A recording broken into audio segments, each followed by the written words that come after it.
goodness. Welcome, everybody. Live streaming it up. We got a couple people here. That's fun. Oh, how's everybody doing? Hope we're doing well. I'm doing good. I thought about what time to start this thing. I didn't know if earlier would be better. I didn't know if later would be better. It's weird. I've seen a lot of other streamers and stuff, and they've been streaming on a Friday. And a lot of them are streaming like during the day, and I'm sitting there wondering, I'm like, are people sitting around at home watching this stuff? And then God knows they might be. They might be. I mean, I'm there, so something's going on. Anyways, got a lot of stuff to talk about in this stream. And as always, appreciate your comments and stuff like that. We'll throw some of those up here when things start going. Got a lot of things to talk about. We're going to talk about, obviously, the thing that you saw on here, the kind of the main driver of the program, if you will, is I got to see two new movies, the new movie by Wes Anderson and the new movie by Mike Flanagan. We're going to talk about both of those and my, we'll call them various thoughts on both. So, a tornado messed up my movie-going experience yesterday, but I have to reschedule for Bring Her Back. A tornado? Holy crap. Getting tornadoes in the middle of, just in the middle of the day, huh? Oh, I'm going to have to reset my chat thing, right, to do it right on screen. We'll do that in a moment, though. But yeah, man, so we got a video to react to that I think is going to be very interesting because I started watching it a while back. And I saw it, and I was just like, man, if I ever do a stream, this would be a fantastic thing to talk about because it is, it seems very cool. It's the construction of a VHS tape and everything. Now, this video has been out for a good while, so I'm certainly not, treading on anybody's territory here or anything, but we're going to talk about that. We're going to compare those two movies, and you're going to want to stick around for this one. Because I'm going to be addressing a hater. That's right. I got haters. There's haters out there. There's haters everywhere. Or they're really just people that disagree with me on the internet. Far be it for me to have an opinion, but I will share it from time to time. And from time to time, those opinions can be challenged. And you know what? I am here to tell you, ladies and gentlemen, that I'm willing to step up. I'm willing to step up and face those allegations right on.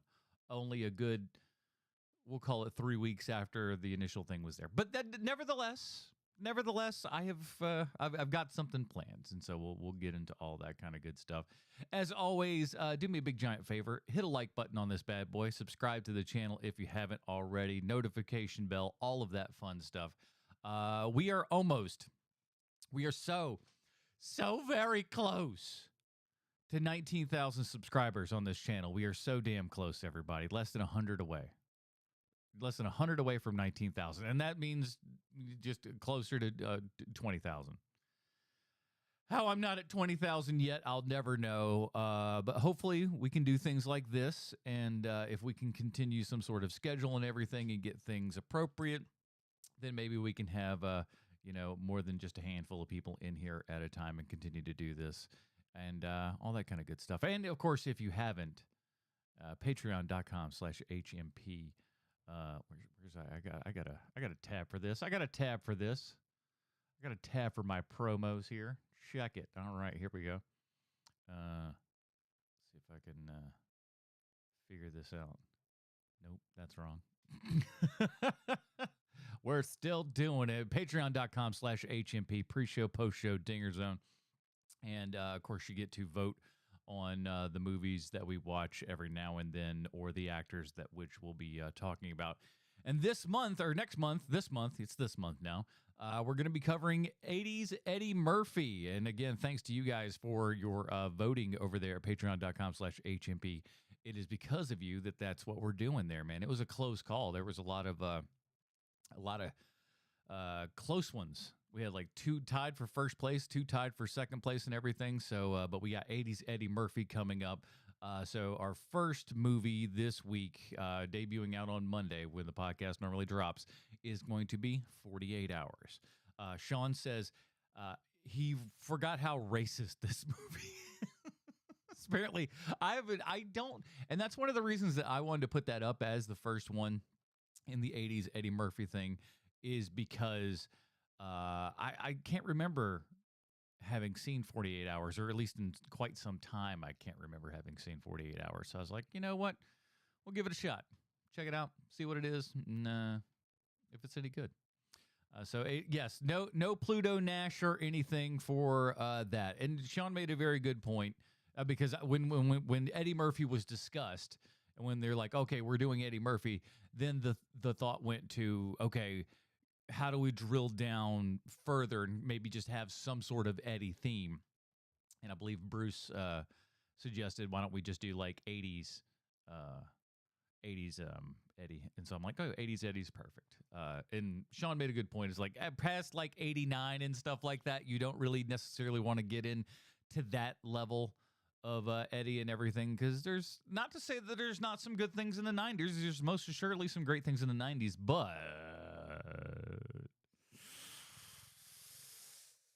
there's a lot of bad too. I'm not gonna say any names. I'm not gonna say anything, because I want Eddie Murphy to listen to the podcast. Do I think that's gonna happen? No. 10 years straight of berating Sylvester Stallone. Not a peep. Not a peep. So do you think, no, trust me. The stretch is neither far nor wide for this program, and everything that we do is pretty accountant on it and everything.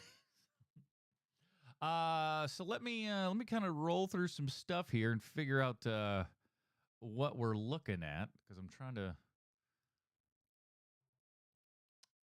I think let's do this. Let's do we want to go movie theater? But let's do our movie. I tell you what, let's do this. Let's do our react first. We'll do our react, then we'll do our movie reviews, and then we'll close it out with me addressing my hater. And I say hater, it's a fun time over here, so shut up. All right, so first up is a video that talks about VHS tapes and stuff like that. I know that this is a physical movie channel in a lot of ways, with my reviews and whatnot. But I also want to, at that same time, to kind of just check out stuff. And I'm always curious to see things. And so I started this video, and I'm like, hey, this will kind of break apart a VHS, show me what's in. I think this whole video is going to surprise the hell out of everybody. I'd never made it all the way through, but I wanted to see it and then watch everyone else's heads explode as I watched this one. So let's check it out. Hopefully.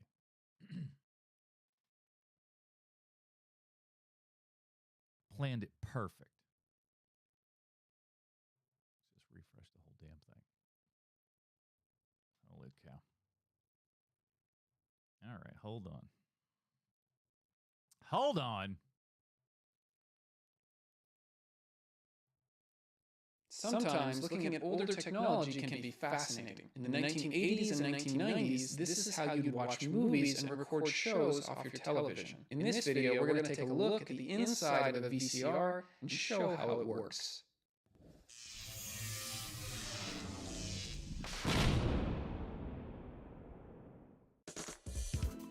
Aw, yeah.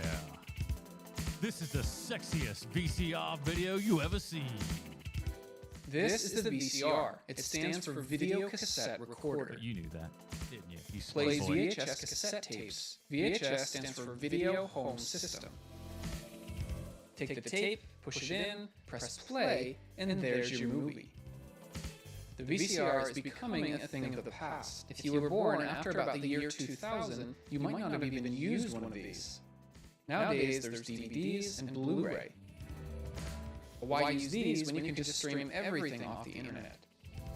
Real fast, do I have a reverb problem? Is the audio like clacking back at you? Because I can turn one of these things down if it's jacking up. You let me know. Oh no, it's worse than that. It's a buff and buffet. Oh my God, great. Great. Well, we'll figure it out one way or the other. Nope, it's certainly not a part of the video. It's a part of me. So let me see if this will if this fixes things for you. Let me know.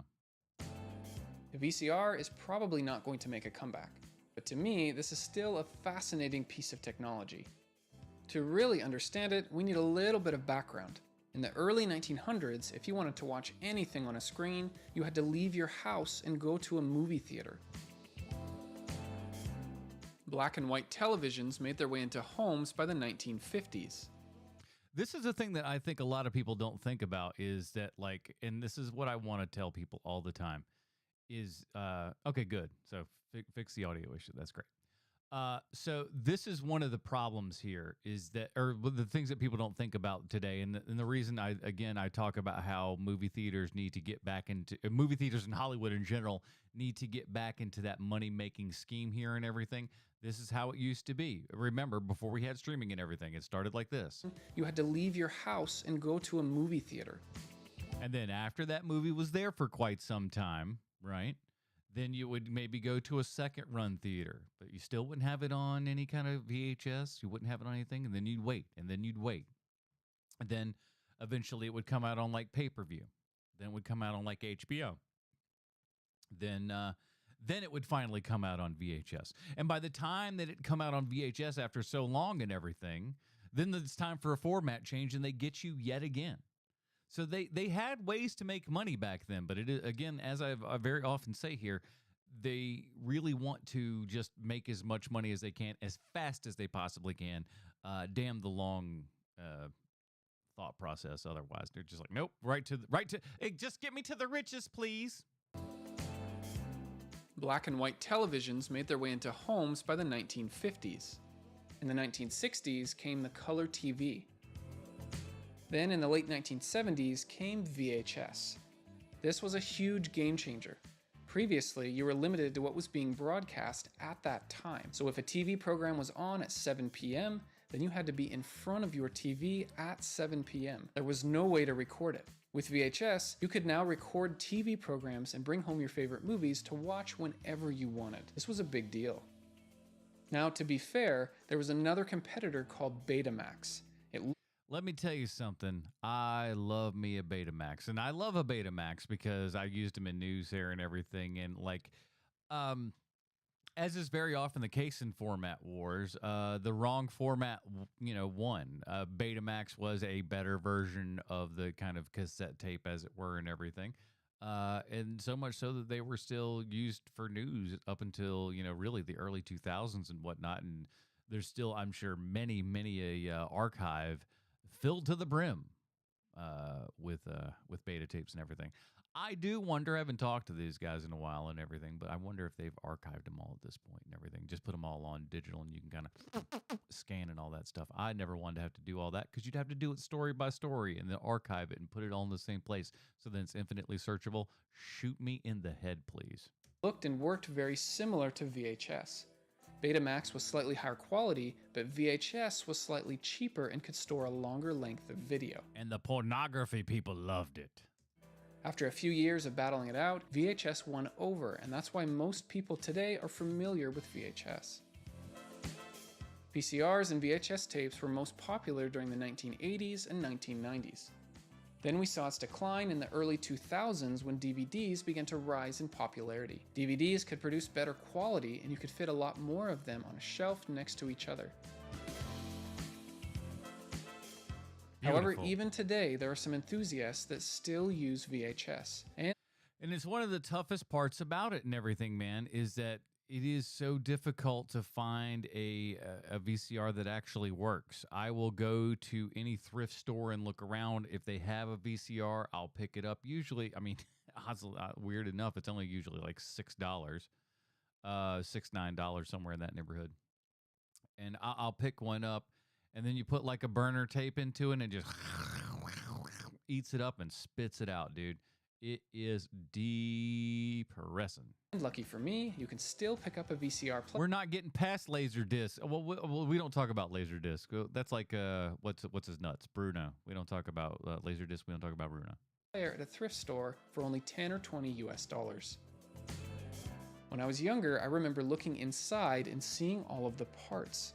I remember thinking, how does it work? How many of us stuck our fingers inside the they're just kind of, rummaging around, as it were? So this video is an attempt to satisfy the curiosity that I had when I was younger. First, let's take a look at the VHS. Okay, so like it was at this point in the video that I was just like, I feel like I kind of know everything about this. And I'm sure that you're feeling that way too, that like, I kind of, I've seen this stuff before. This all kind of makes sense to me. Watch out. You might learn something here. Cassette tape. You can see two reels inside. From the bottom, you can see how the VCR will spin these. In the front is the spring-loaded door. This is normally locked into place. The VCR will press right here. Again, we've all messed with this one. We've all touched the little knob right there and flapped it up and everything. Again, all this, you've seen it. To move back a small plate, which then unlocks the door. When the door is open, you can see the magnetic tape where the movie is stored. I would highly recommend not touching this with your fingers. No touchy. You could ruin the tape and make it unwatchable. So you could turn it into Showgirls? Thank you. Thank you. Bronson's over in the corner. I don't know if he'll join the show at any time here, but bottom of the VHS is 5 screws.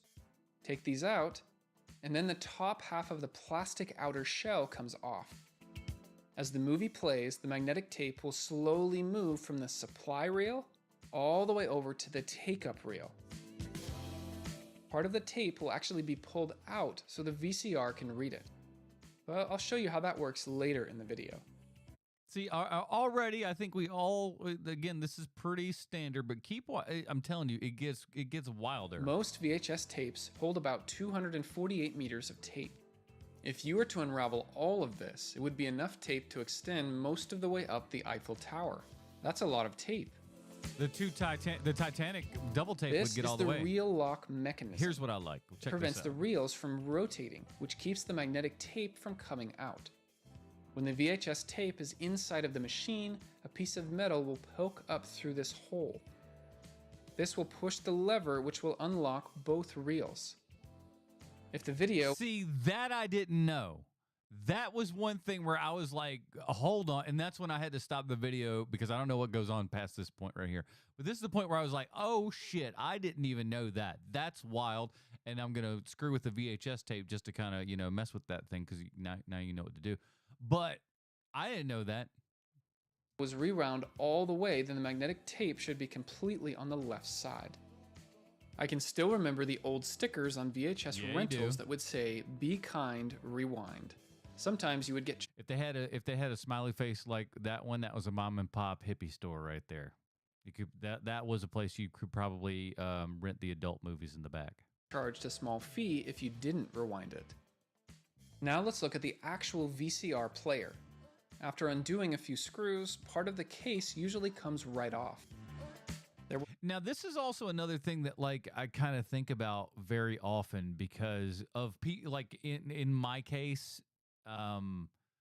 like I want like a new VCR. I want something that I can play VHS, tapes on and stuff.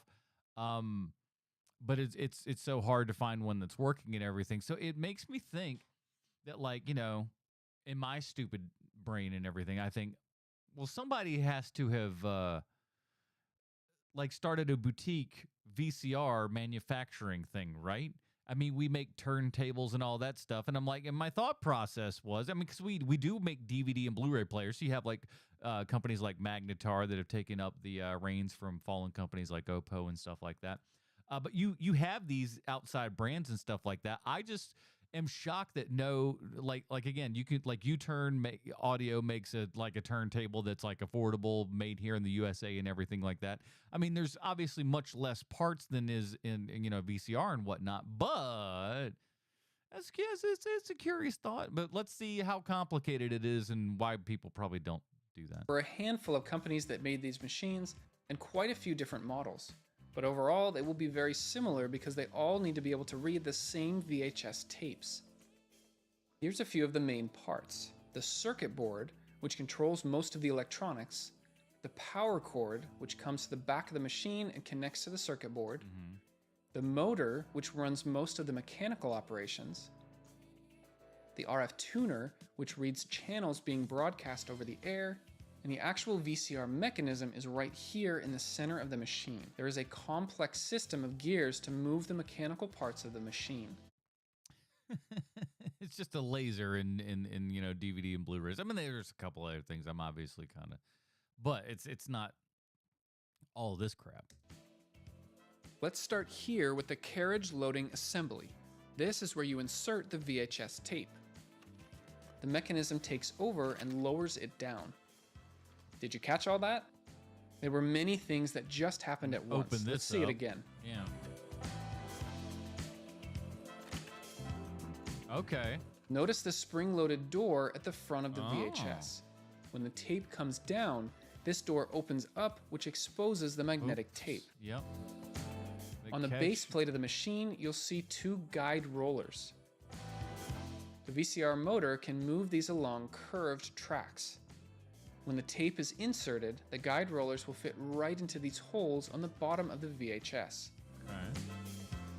When the guide rollers move, it pulls the tape along with it. This happens every time you put in a VHS tape. This is how the VCR gets ready to play the movie. Sometimes they call this the M-loading system because the shape of the magnetic tape kind of looks like the letter M. But if you do it from the other way upside down, that makes it a W. And would that be the W loading system, or is that just in Australia? World may never know. The tape is wrapped around the drum. This is the part that reads information on the magnetic That's the one that doesn't want to work. It just wants to play. Okay. tape. You might be thinking, the drum is crooked, isn't it? Did somebody put it in wrong? Maybe it's broken? Somebody's Nope, gonna get this fired. is intentional. It's supposed to be tilted by just a few degrees. Later in the video, I'll show you why. But first, let me show you a For all the kids that be shaking it like it's an Etch-a-Sketch. few more of the parts. This is the capstan, and this is the pinch roller. I'm your capstan. When the machine is in play mode, the roller spins, which will slowly pull the tape. Okay, like we're really starting to get to figure out why the hell we don't make these things anymore. It's important to keep the magnetic tape pulled tight Oh my against the god! Like I'm claustrophobic just looking at it. Like with this, I couldn't imagine how tight this is in real life because this is just an animation. drum. That's the job of the two tension arms right here and here. Oh my god! This is the erase head. It's When amazing the VCR we is do in anything. record mode, the picture and audio will be erased before new information is written by the drum. This is the audio and control track head. This writes and reads the sound and extra information to the magnetic tape. When we want to rewind or fast forward the VHS, the tension arms and pinch roller will disengage. Oh, that makes sense. Then the spools beneath the VHS will take over. If it's in fast forward, then they'll spin clockwise. Right. But if it's in rewind, then they'll spin counterclockwise. Left, These can get it. move very quickly so that you don't have to wait as long. And again, when you think about it like this and think about how fast those spools moved back in the day, how fast they stopped, especially you remember like the early VCRs and ones that had like still had the cable on the remote there and everything. Those suckers that have shunk, it's like really one of those, man. And like, you know, when they stopped on a dime, boy, they stopped, and it was a mess. It's a wonder this stuff lasted anywhere close to as long as it had. VCR has to stop before the end, or it could snap the magnetic tape, which would make it unwatchable. It was still. But how does it know how to do this? How does it know when to stop? I don't know. Well, there's a tiny LED light right in the middle here. What? Didn't see that And one then coming. end of tape sensors on each side. When the VHS tape is inside the machine, the LED light will be blocked by the magnetic tape. But once it gets to the very end, Does the light go up? I wonder. Because it looks like it's going through the thing and up through the tape, because that's, I mean, I suppose if it goes in and then down, it just seems like it's an easy thing to just snip there, I would think. I don't know. The tape is clear. Now the light can shine all the way to the sensors. Oh, that's crazy. This is how the VCR knows that it's reached the beginning or end of the tape. Dude, that's cool. There's one more sensor I'd like to point out. Please This do. is the record sensor. There's a little square tab on the front of the VHS tape. Now, again, we've all taken those off and taped over them. This is what tells the VCR sensor whether it's okay to record or not. If there's a tab there, then the VCR will let you record on the tape. But if it's been broken off, then the VCR will prevent you from recording. This is why store-bought VHS movies wouldn't have the tab. It would be a shame to record over a priceless movie.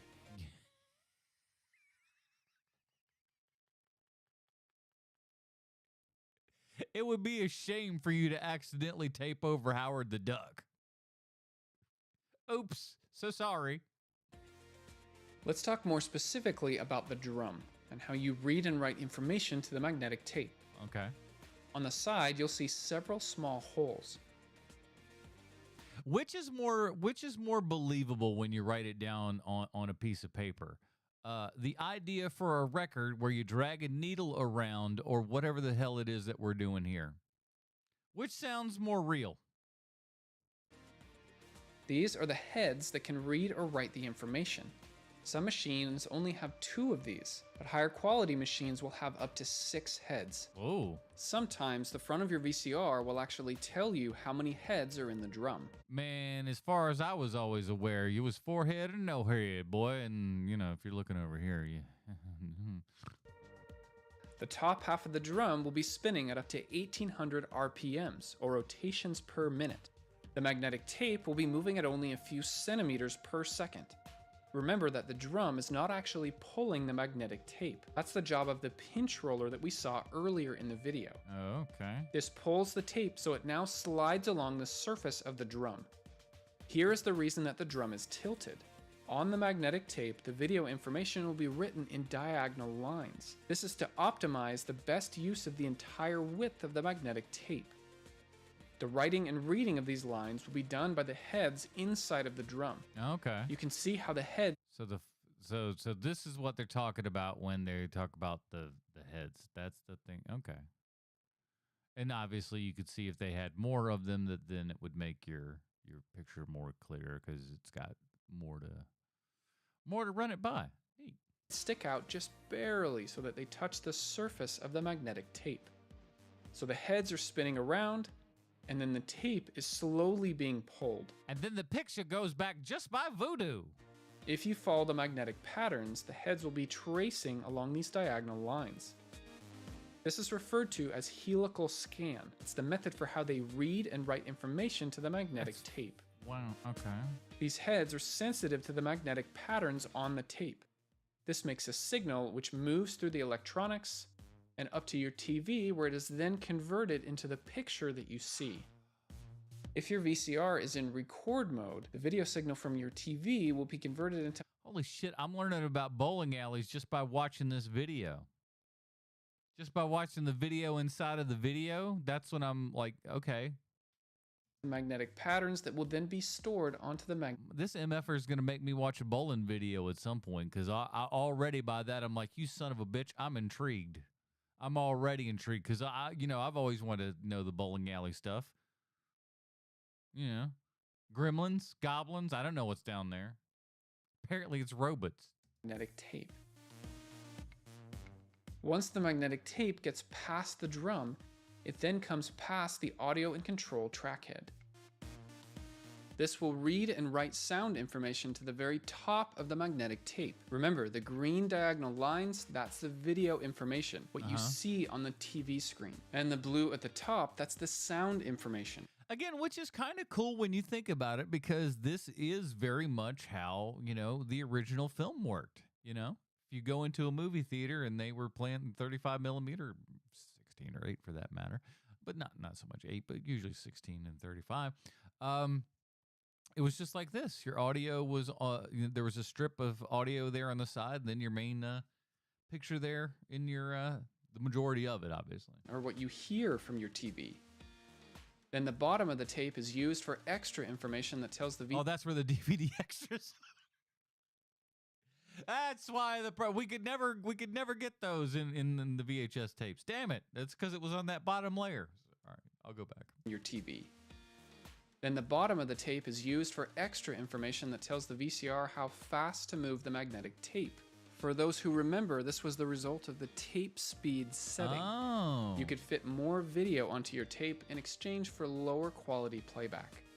And let me tell you, the low quality was indeed low quality. Some VCRs had a feature called hi-fi audio, which is basically higher quality sound.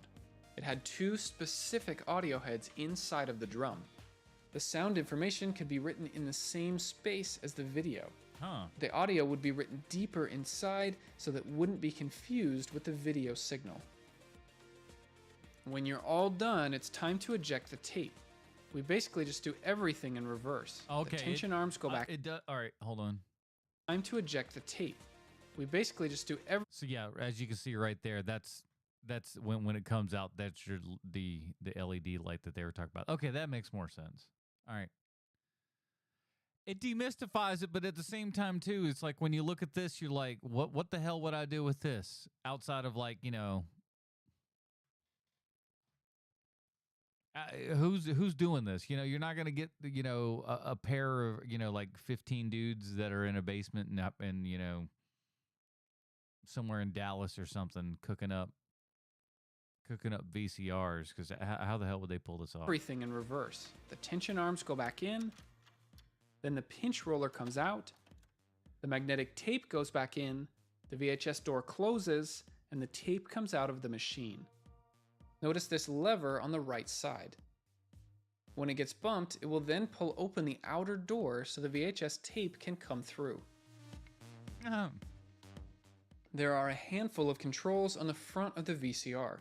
Each one of these controls has a corresponding button on the circuit board. Press the control, and inside this moves a small lever, which then presses the button. Okay. This is how you control the VCR player. Knowing how complex a VCR is, it's amazing that they hold up for so long. Even if you take good care of it, avoid getting dust or moisture inside, and avoid putting any objects inside the front. This is a Don't be putting cookies in there. Very bad idea, by the way. No cookies. These sensitive components will eventually wear out.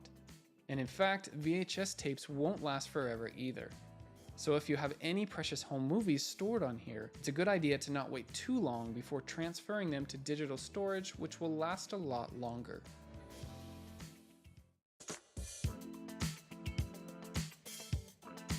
My name's Jared. I create 3D animations to show and explain how things work. Watch another animation by clicking one of these cards, or click here to subscribe. Thanks for watching. I gotta admit, that was freaking awesome. We're gonna give a... If I can close this damn thing. Give a thumbs up to that bad boy, and we're gonna share this song going in the chat. Get that going. That was pretty sweet.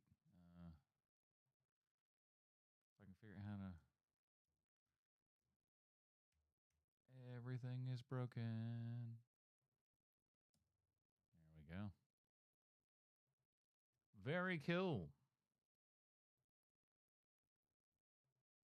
Try to get to the front here. All right. Cool. Thanks for sticking with me. That was an interesting video. All right, let's get into it. I got out to see some movies, a whole bunch of movies. I haven't reviewed all of them. I got to see Final Destination 5. Or what? No, not 5. 5 was a couple years ago. I guess this is 6 or whatever. Final Destination Bloodlines. It was good. It's kind of a prequel sort of thing. Well, it starts out as like kind of an OG prequel, I suppose, and then gets us all the way into kind of present day and stuff. Last performance of Tony Todd on screen. Very lovely performance and everything. If you're a fan of the Final Destination films in any way, shape, or form, I definitely suggest checking it out. because you'll like it, even if you didn't like the last one or two of them. If you were a fan of any of the other ones, I think you'll like this one as well. It's got a little memory lane stuff, but not wild member berries and stuff like that. But yeah. Well, let's get into the. Let's see if I can figure this out right and do it correctly. Let's go over here and let's talk about the Life of Chuck, the first film that I got to see. It is not yet out in theaters yet. I went to see this in the it was the AMC screen. No, it wasn't AMC. It was another company. It was it Regal? No, it wasn't even Regal. It was Stonecrest. So it was just kind of like an offset. A brand you don't know, that's for sure. But they said, hey, show up at 7:30.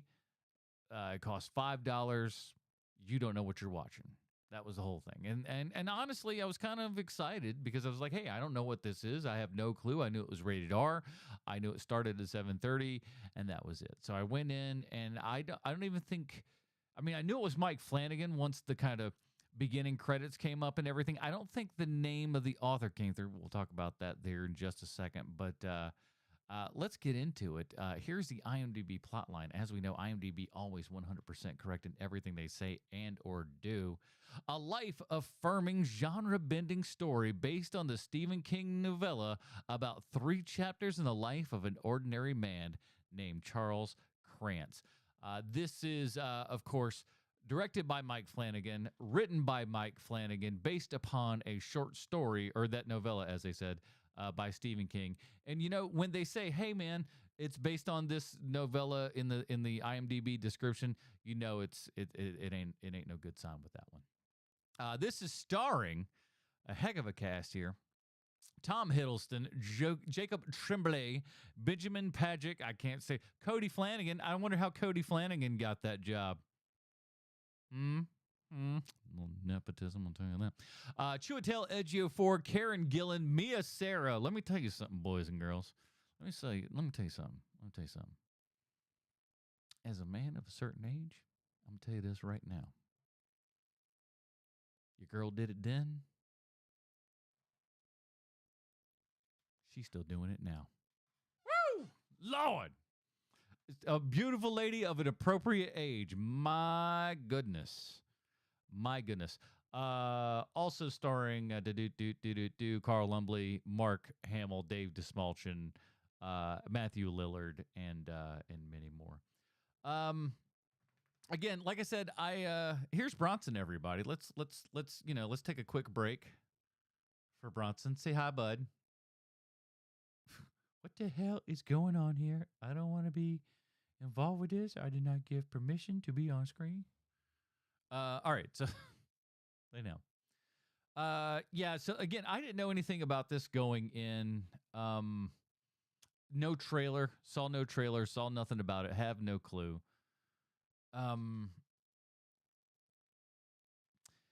Here's the thing. I'll say this. I did not know that this was a Stephen King joint until the credits rolled and everything. Like I said, I knew it was Mike Flanagan, and I'd seen some Mike Flanagan stuff before. Obviously, all of the things that we recognize, especially from the King stuff, like your Dr. Sleep, which I thought was really good.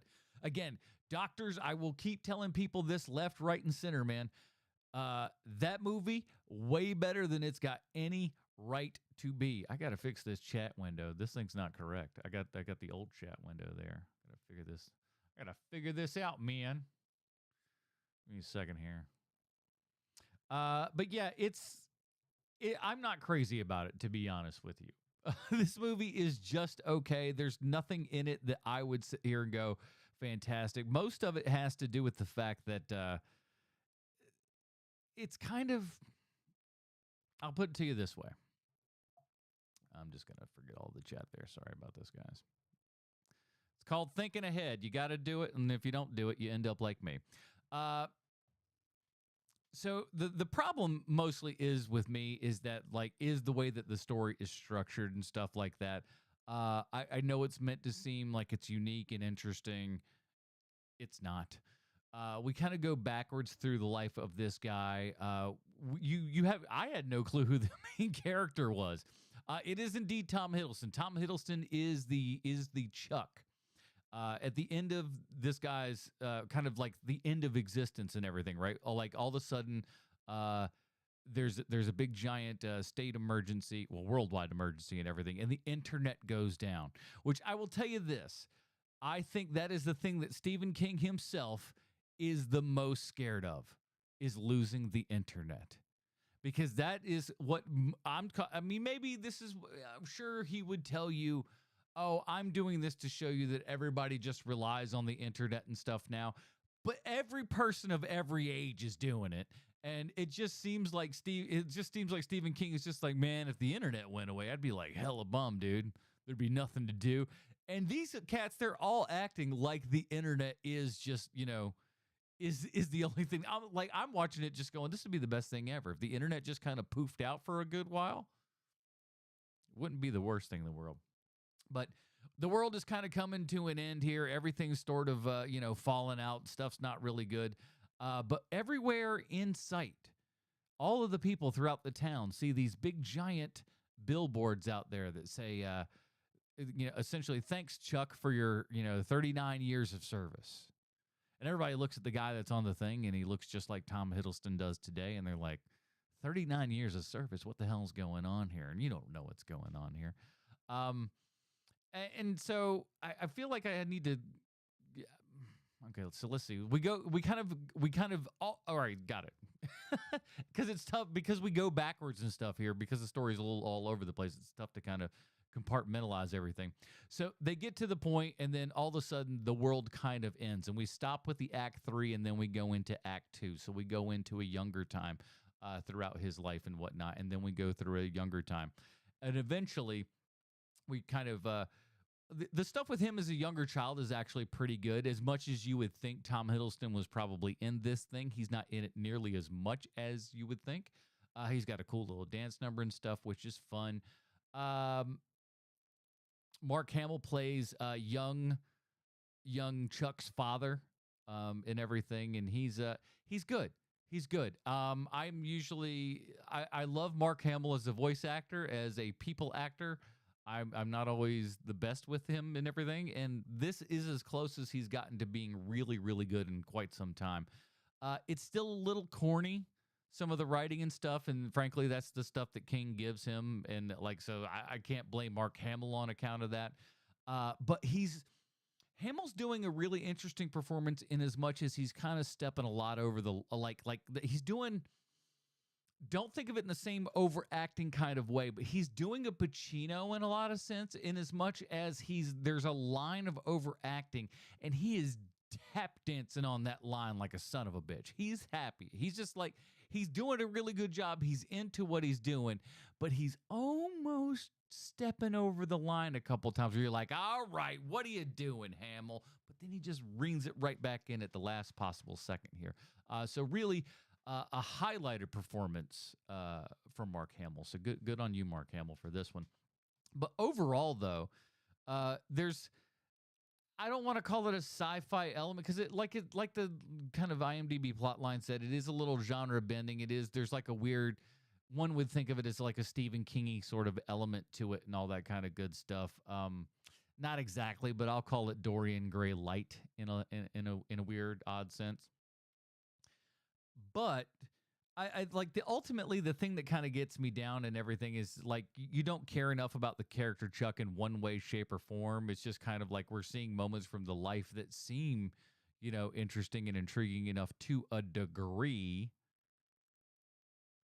But ultimately, what does it lead to? Like, there's a couple of moments in there that are good, that are a little pulling at the heartstrings and stuff like that. And me, if you know anything about, the podcast over the years and everything, I'm a big baby when it comes to this kind of stuff. You feed me sentimental crap and I'm crying, up a storm here and everything. However, this didn't feel like that to me. This didn't have a lot of that. It felt like fake, phony sentimentalism in a lot of ways. And again, a lot of that stuff usually will get me. It did not in this particular case. And overall, there is because there's some like weather events and stuff that kind of are leading to the end of the world here and everything. We get the standard liberal, weather speech and everything, and it's just so ham-fisted, and you're like, okay, I get it. Like Mark Hamill's character is like looking at the screen, just goes, even the Republicans was saying, oh, we know that this is a real thing, blah blah blah. Like it's some real heavy-handed shit, and I don't know. Ultimately, it just felt like if you are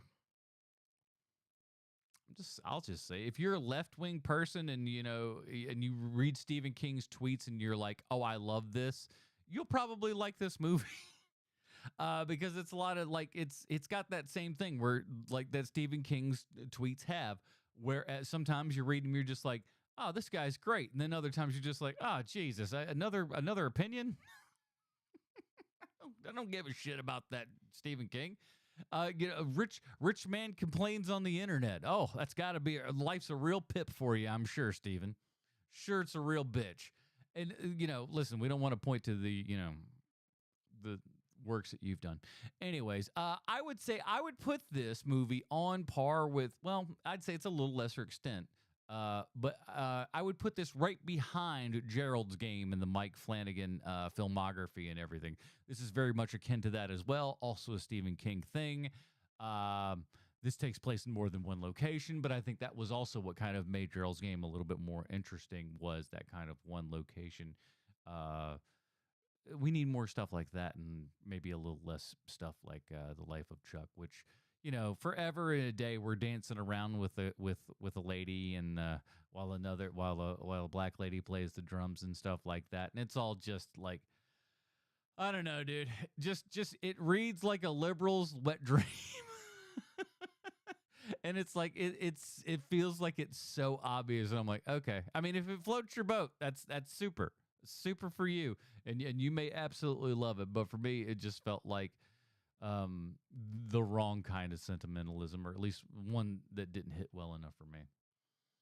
So, in which case, then, yesterday I went to go see the new Wes Anderson film. That's right. The Phoenician Scheme is the brand new one from Wes Anderson. Here's the IMDb plot line. As we know, IMDb always 100% correcting everything they say and or do. Let me see if I can make this sucker a little bigger so I can see it, because I don't see very well. A wealthy businessman, Jaja Cardola, I won't pronounce names correctly, appoints his only daughter, a nun, as sole heir to his estate. As I did not read this ahead of time, clearly. As Cordova embarks on a new enterprise, they soon become the target of scheming tycoons, foreign tyrants, and demented assassins. This is directed by Wes Anderson, written by Wes Anderson, with a story by Wes Anderson and Roman Coppola, starring Benicio del Toro, Mia Thrimpton, I'm going to pronounce that wrong, excuse me, Michael Cera, Stephen Park, Scott Shepard, Willem Dafoe, F. Murray Abraham, Rupert Friend. We've also there's a whole bunch of other folks in here. You know Benedict Cumberbatch is in this sucker. All of his regulars and more. As I've mentioned previously on the show and everything, big Wes Anderson fan and stuff like this. But the thing that I've got to say, this is where I wanted him sitting the entire time. This is what I wanted from him, and he's finally acquiesced. Thank you, Bronson. Finally, a good boy for once in quite some time. A good boy. Okay. Here's the thing that I've kind of found out, and that I'm kind of constantly thinking about with this movie, because I walked out of it feeling like I do with a lot of other Wes Anderson movies, where I go, did I like this movie? Now, here's the reason. The reason is this. There's a lot of shit going on in these movies. Watching a Wes Anderson movie the first time, especially if you're somebody that like truly enjoys all of the elements that you put together to make a Wes Anderson film, it's tough to like really capture everything on that first run. There's a lot of story going on. There's a lot of characters going on. They're all speaking very fast, very directly. And at the same time, you are looking at every like cool little artistic element that's going on in here, how your frame is centered. I could be wrong here. Let me look at this on the IMDb. What is the actual aspect ratio of this movie? Because it doesn't change, because there have been many a Wes Anderson film in the last couple ones where the aspect ratio changed. So 148 to 1. So not quite a 4:3 aspect ratio, but 148 to 1.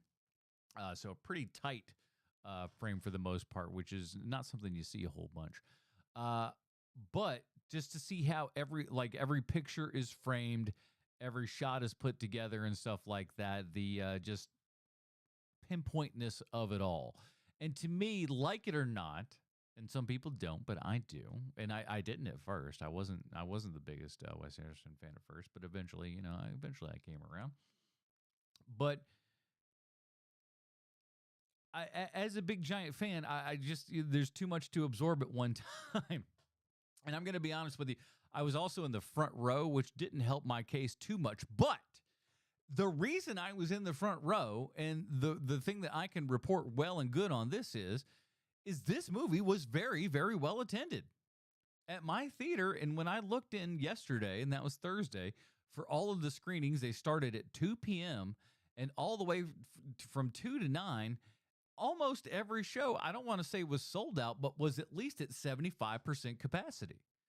For a Wes Anderson film on a Thursday. I didn't look at any of this stuff today. I would have been curious to actually kind of look at that, but I didn't think about it till about, 8 o'clock, and I was like, oh, what about, nah, it's all gone. But it's been doing well. I'm going to be interested to see what that total box office will be by the weekend here and everything. I don't know that it's going to be huge, but like, again, you walk in on a Thursday and there's, 75% of the people in it at 2 p.m. I feel like somebody out there watching it.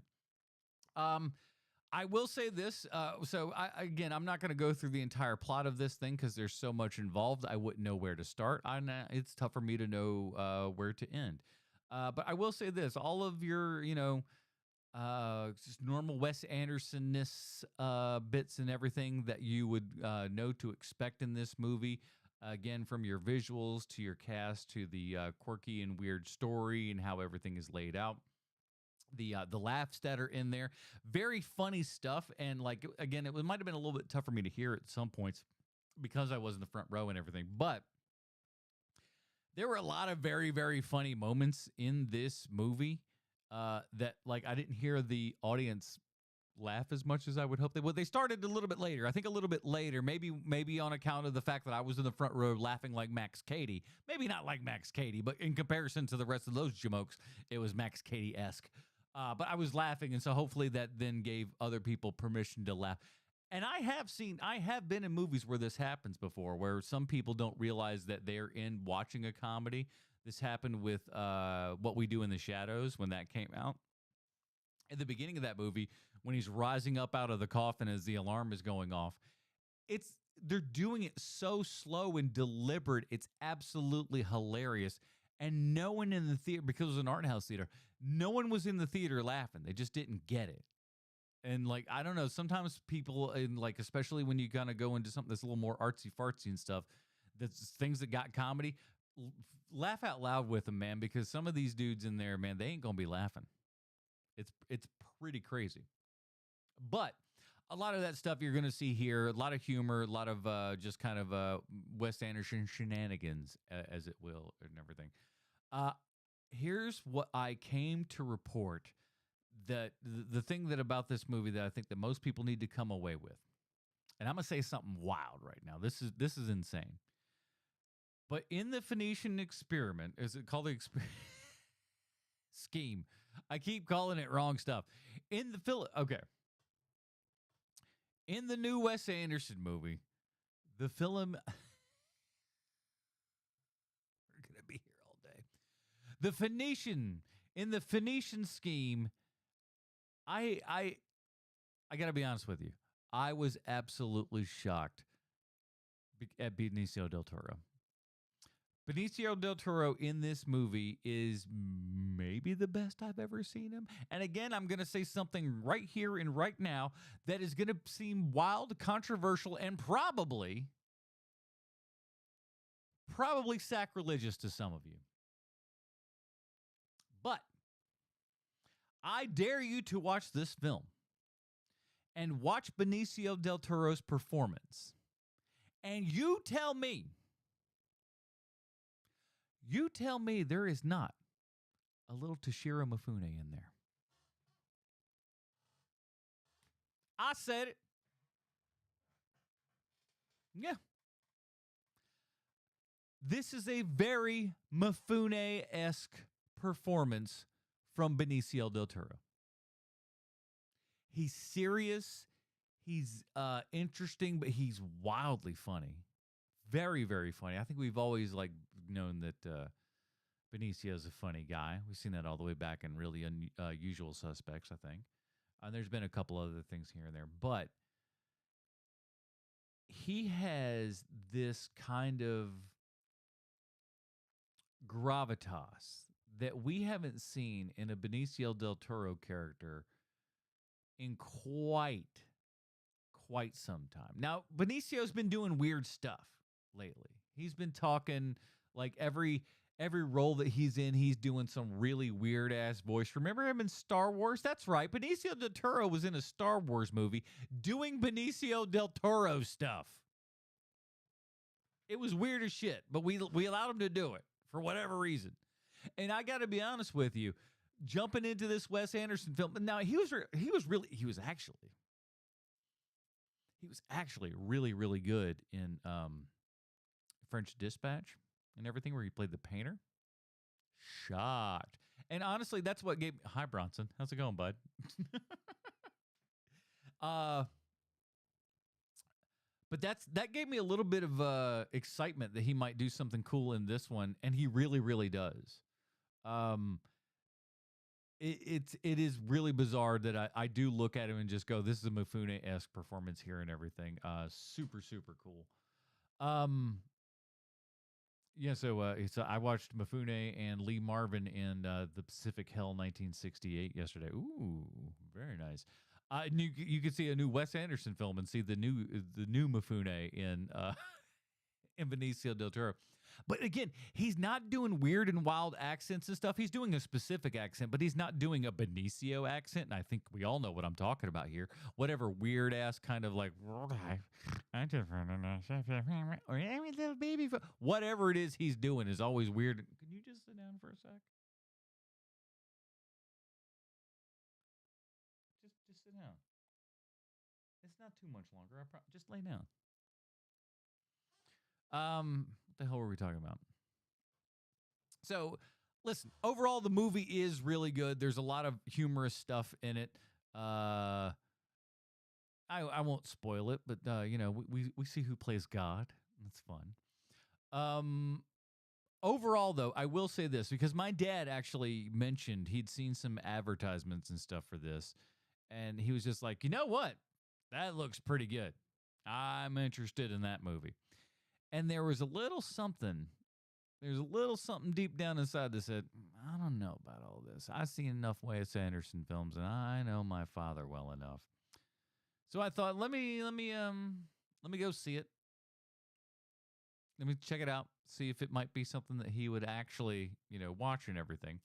And by the time that I got through, I decided that, oh no, it was a good thing that he did not come and see this, because again, it is a Wes Anderson film. There's a lot of stuff that's going on in this. I need to see it at least one more time before I even really kind of find out if I like it. I think that I do. There are some moments because, like I said, Dad, by the third act, my dad would be sleeping. He would have been sleeping. There would have been snoring. It would have been bad. But I was smart enough to just not bring him. So. But that doesn't mean that everybody's going to hate it. But if Wes Anderson is not up your alley, this is not going to be the movie that will change your mind on all of that. If anything, it's going to just kind of further your hatred for the guy. If you just go like, I've seen this stuff before and I don't like the style. I don't like whatever he's doing. You ain't going to like this. Also, obviously, the one that everybody needs to that has been talking about is Michael Cera being in this movie, and how. And I was talking with Sean and Bruce about this when this information got announced and everything, and my thought was like the the casting director. It's like for whatever reason, through all these years, for whatever reason, Wes Anderson has just never seen a Michael Cera film or a television show or anything like that. It's all passed him up for whatever reason. And then just one day, his faithful servant, casting director, just, poof, sir, sir, sir. And he's got a piece of paper in his hand. He's just goes, sir, we found him. And Wes Anderson grabs it. Oh, my God. And then just got Michael Cera in there.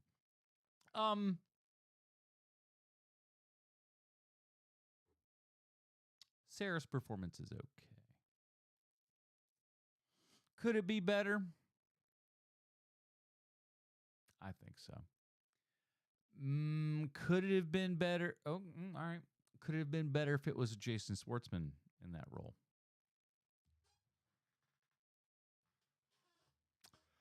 I think it might.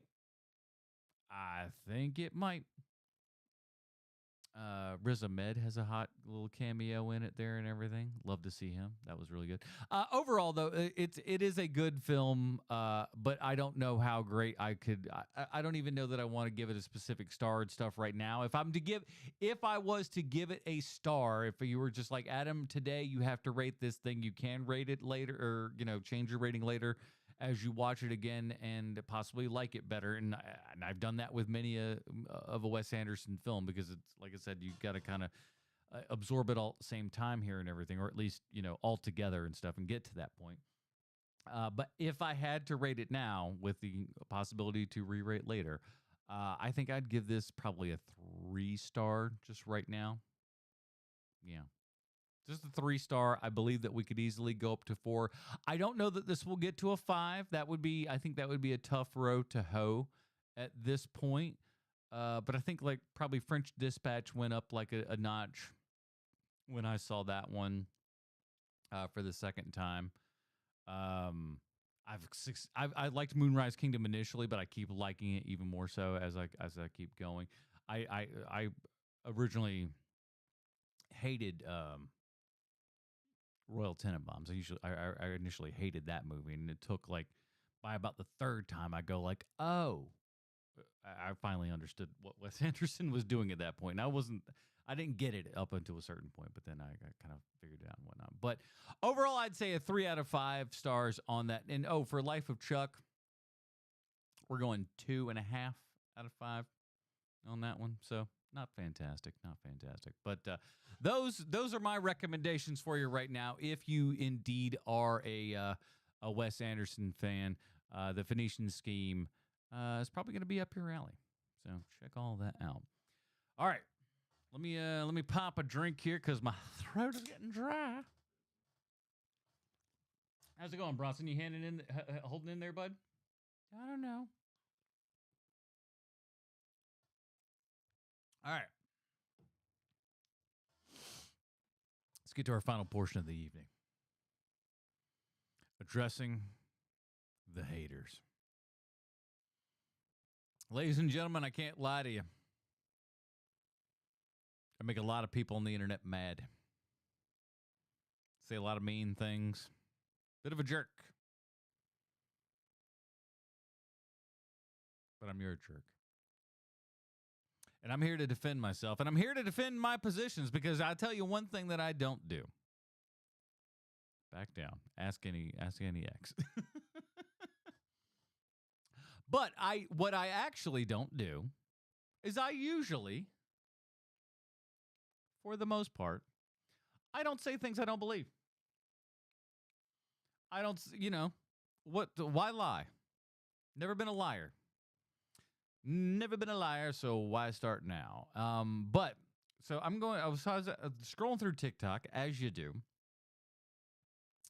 and I came across this gentleman. He had a little post there and everything. I replied to it, and then I got video replied from another creator. So we're going to go through the timeline here and figure out how old Adam was a real D-bag and a half. That's not true. I was a great guy. Let me get you. Let's get the right one on here, Portress. Why don't you get the right one? Good grief. All right, so here is here's our setup video. This gentleman was the initial one that I saw here, and then we're gonna watch this, and then I gotta figure out how the hell to frame me up here. All right, let's check this guy out. Here's the initial post. It is about Hollywood and things not going so well over there. It really is just so devastating. They said that TV film jobs, writing jobs specifically, shrunk by 43% from 2023 to 2024. Like, it's a career I've had immense privilege of for 10 years. Like 10 years working as just a writer. Hold on one second. I think this is probably a lot like the last one is probably.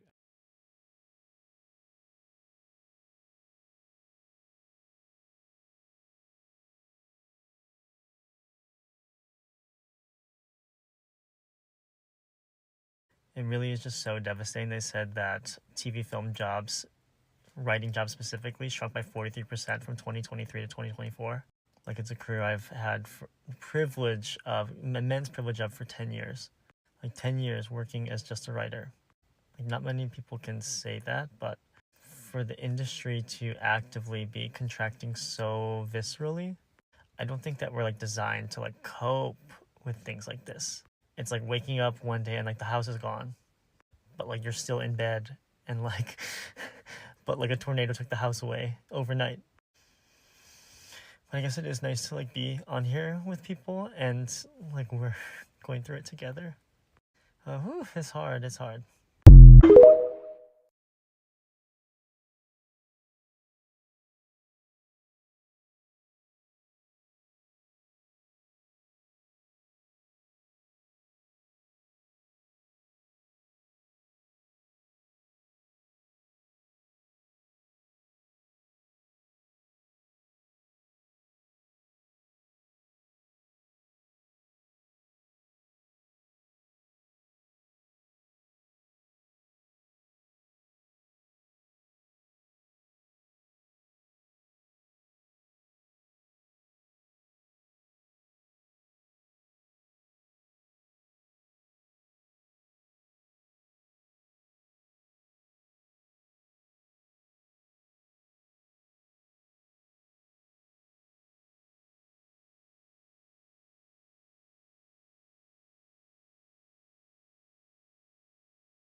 This is one of the most annoying takes that I see about the film industry, and I especially love it when it comes from someone who claims that they love this industry and wants to be immersed in everything. Like this guy says he has a movie podcast.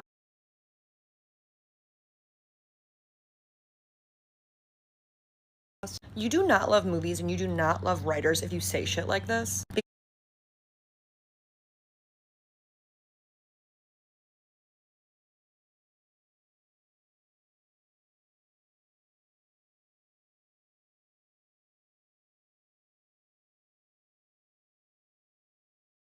Because that means that you would actually have an awareness of what is going on in this industry.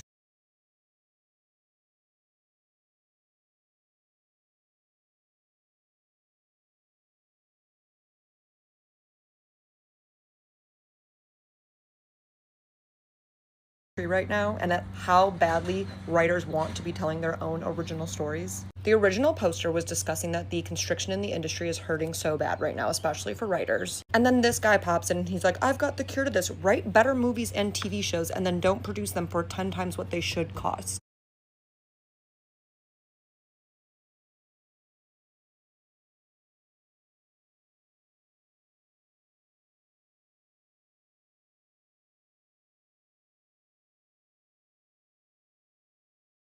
You did this to yourselves. As if writers have ever been in the power play position to make those types of choices.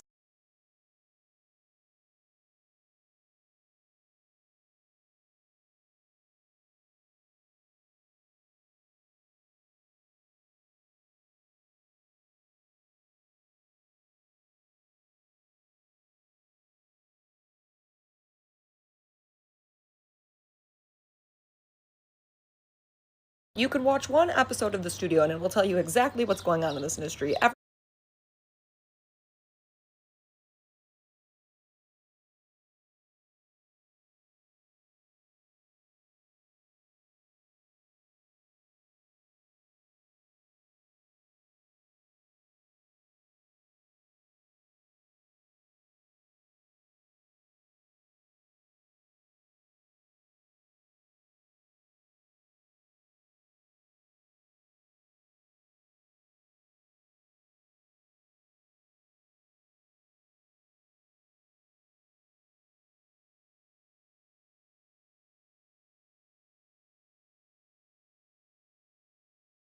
Everybody is scared shitless. That is why very few risks are being taken, because there are studios out there, production companies who are taking risks, and I hope more pop up and you're just not paying attention.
There's this crazy thing called capitalism, where these studios' main goal is to be profitable, and they can be profitable by using their own IP.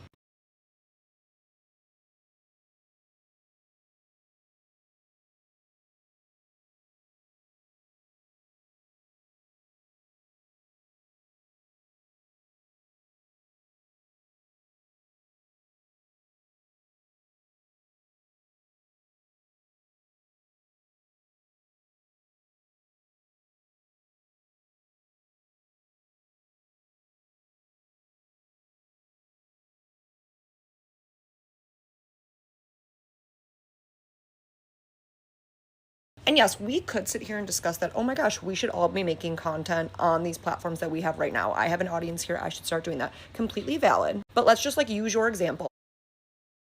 A cheap TV episode, one episode, is around $3 million. So let's say we're going to take 1/10 of that. I still need $30,000 to make a quality TV episode to compare with that. That's not accounting for marketing cost.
Distribution. And we exist in the attention economy, and it's harder than ever to grab people's attention and hold on to it. That is why you want to go to a studio, you want to go to these conglomerates to help you as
someone who is a multi-hyphenate. I have this TikTok. I have other things that I'm going after that I might direct one day.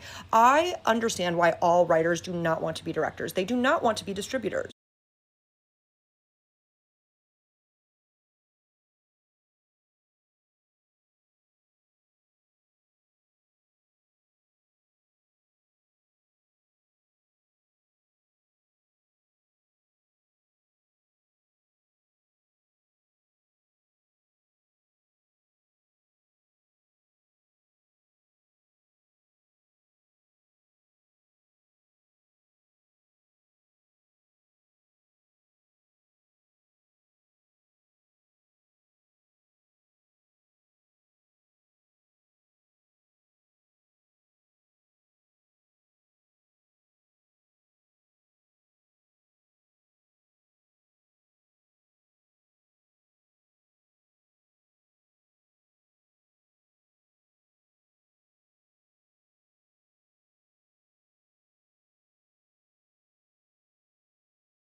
Those skill sets take years to learn. That's why there's all these people that do these separate things. For example, your podcast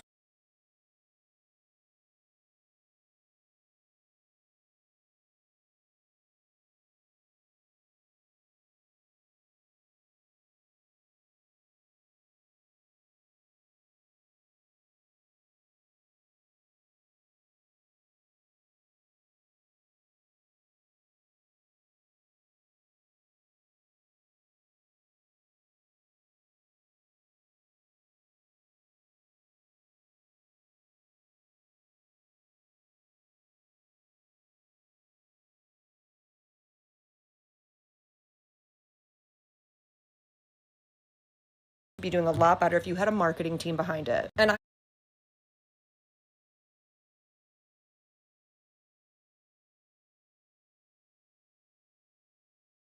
example, your podcast would be doing a lot better if you had a marketing team behind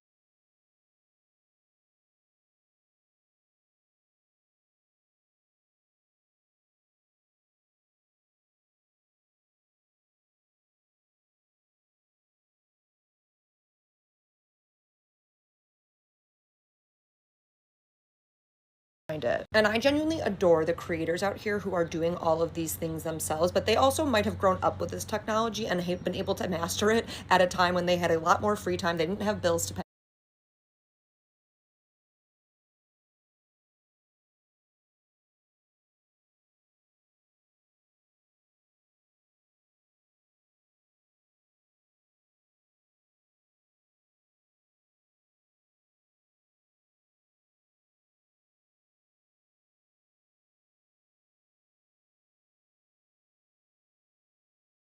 I do think that they are the future, and it's going to be really exciting to see some of their stuff come up. But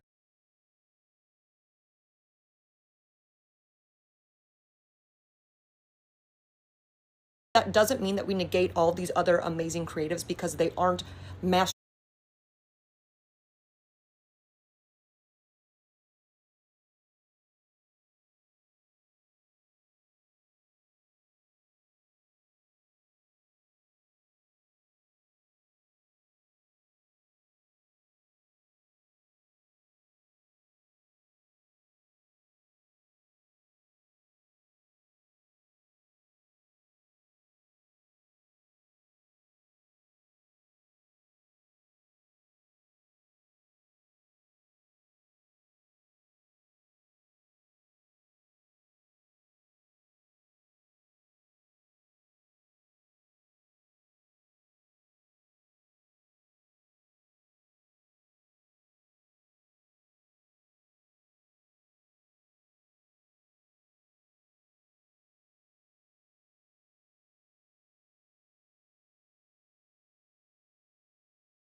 marketers. They don't know what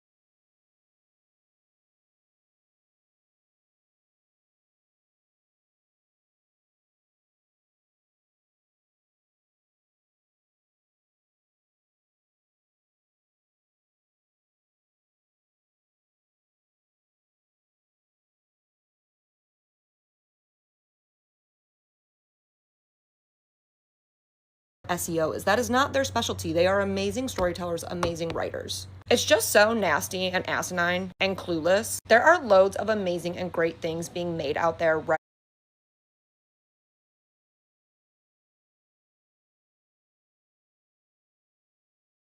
now. Go download a few scripts from the end of your blacklist and see how creative and fun people are in the movies that we could potentially have if studios could take more risks.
Now. There are phenomenal YouTube and TikTok series out there right now, but those creators don't understand quite how to market it, and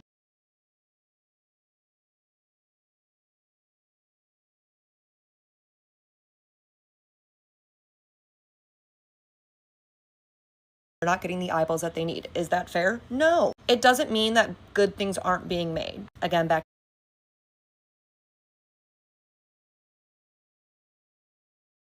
to the attention economy. The fact that you're too lazy to go look for them is all on you, and all on the execs who don't want to take that risk.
So you're just as bad as the Suits. I hope you have the day you deserve.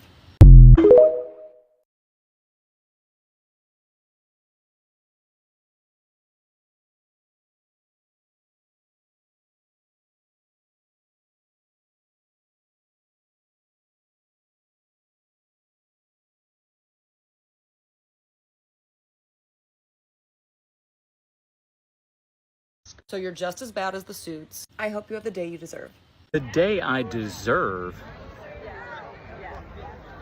Yeah, I guess I'm gonna have that.